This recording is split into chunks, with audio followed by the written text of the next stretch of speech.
how to post in CapCut. Hi everyone, welcome back to my channel Quick Guide. Today in this tutorial video, I will show you guys how you can post on CapCut. So let's get right into the video. Firstly, open your CapCut application. Now keep in mind that in order to post in CapCut, you must be a creator in CapCut. Click on New Project option. Select the clip which you want to edit and post in CapCut. For instance, I will choose this clip.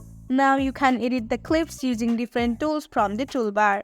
Once you have edited your video, click on this little icon at the top right corner. Again, tap on Save to Device option. Once the video is exported, now if you are a CapCut template creator, here you will see this blue button that says Post as Template. But keep in mind that this option will be only visible if you are a CapCut template creator. And just click on this Post as Template option and the video you have edited will be posted on CapCut. So that's it. In this way, you can post in CapCut. I hope this video helped you. Don't forget to drop a like and subscribe to my channel. We'll see you on next video. Till then, stay tuned. Bye-bye.